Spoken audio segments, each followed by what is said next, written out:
Je suis né chrétien, et en fait je rivalise avec tous les chrétiens dans mon amour et mon attachement à Jésus-Christ et à son message. Je crois que j'en sais plus sur Jésus-Christ, sa vie, sa mère, son grand-père et son héritage qu'en tant que chrétien. En fait, la plupart des chrétiens devraient se qualifier de christologues, car c'est l'étude qui compte. Il s'agit de ce que les gens disent de Jésus-Christ, et non de qui était Jésus-Christ, ou de la façon dont il a réellement vécu, car lui-même n'a jamais dit à personne de se dire chrétien. Mais je suis né chrétien, on peut dire ça. Cette appellation m'a été imposée.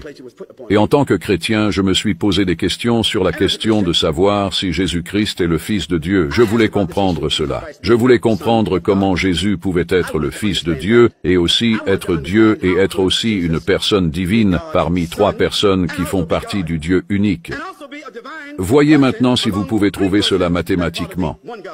La Trinité dit que Dieu est en trois personnes. Que vous suiviez le credo de Nicée, le credo d'Athanase, ou le credo des apôtres. Ils disent tous que Dieu est en trois personnes. Personne, personne, personne. Et comment obtient-on 1, 2, 3, 1? Comment obtient-on un seul Dieu à partir d'une personne, une personne, une personne?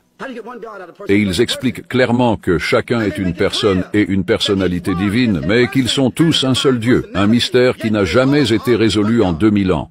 Aucun chrétien, aucun ministre, aucun cardinal, aucun prêtre, pas même le pape ou aucun des pères de l'Église ne peut vous dire aujourd'hui comment cela se passe.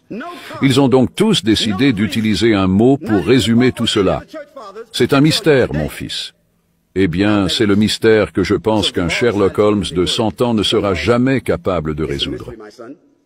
Je pense qu'il faut un peu plus que de la science médico-légale pour résoudre ce mystère. Mais Jésus-Christ lui-même a répondu à ce qu'il entendait par Fils. Car vous et moi savons tous les deux que lorsque Jésus-Christ a été interrogé, « Ô rabbin, enseigne-nous à prier », Jésus-Christ a donné les chrétiens ou ses disciples, les Nazaréens. Il leur a donné une prière que vous savez tous être la prière du Seigneur. Combien de personnes sont chrétiennes ici?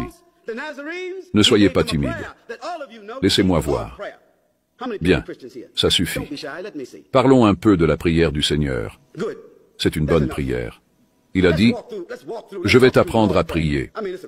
Il a dit, « Notre Père qui es aux cieux ». Il n'a pas dit, « Mon Père ».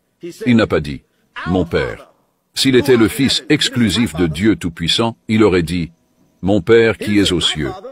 Qu'a-t-il dit? Chrétien, notre Père qui es aux cieux, que ton nom soit sanctifié. Pas mon nom, pas notre nom, mais ton nom. Il parle à la deuxième personne, la deuxième personne exclusive. Que ton règne vienne. Le règne de qui viendra? Mon règne viendra. Si Jésus est Dieu et qu'il fait partie de la divinité, il est l'un des trois, alors il en possède aussi une partie. Il devrait dire que notre règne vienne, que ta volonté soit faite. Je ne plaisante pas ici. Je cite une prière qui me tient aussi à cœur. Que ton règne vienne, que ta volonté soit faite sur la terre comme au ciel. Donne-nous aujourd'hui notre pain quotidien. Qui mange du pain? Nous. Cela signifie que Jésus-Christ et sa mère mangent tous les deux du pain, n'est-ce pas? Et si vous mangez du pain, vous allez boire de l'eau ou du jus ou autre chose. Et si vous mangez du pain et buvez du jus, le corps n'en utilise qu'une partie. Le reste, le corps l'expulse. Pouvez-vous imaginer Dieu Tout-Puissant manger du pain et boire du jus, déféquer et uriner? Maintenant, utilisez votre esprit, chrétien. Nous ne parlons pas ici de mathématiques. Nous ne parlons pas de haute science. Nous ne voulons embarrasser personne ici. Nous ne voulons pas calomnier qui que ce soit. Nous ne critiquons ni ne condamnons personne ici. Nous sommes censés.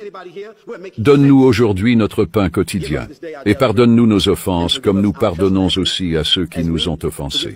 Qui est coupable? Donne-nous aujourd'hui notre pain quotidien, et pardonne-nous nos offenses, comme nous pardonnons aussi à ceux qui nous ont offensés. Ne nous soumets pas à la tentation, car Dieu est tenté, mais délivre-nous du mal, car Dieu demande lui-même à être délivré. Car à toi appartiennent le règne, la puissance et la gloire, au siècle des siècles. Amen. Est-ce que c'est la prière du Seigneur? Est-ce que c'est la prière du Seigneur? Oui. Jésus a fait la prière du Seigneur et il a enseigné la prière du Seigneur à ses disciples, donc pour lui et pour tous les autres. La prière du Seigneur que je viens de lire ressemble un peu à ce que je lis dans le Coran au début. Cela ressemble presque à la Fatiha que nous récitons 27 fois par jour. Alhamdulillahi Rabbil Alamin. Toutes les louanges à Dieu Tout-Puissant, Seigneur des mondes, la compassion et la miséricorde. Maître du jour du jugement, c'est à toi que nous nous adorons, c'est ton secours que nous implorons. Guide-nous sur le droit chemin. C'est le chemin de ceux qui reçoivent ton ima, tes bienfaits, et non de ceux qui reçoivent ta colère ou de ceux qui s'égarent.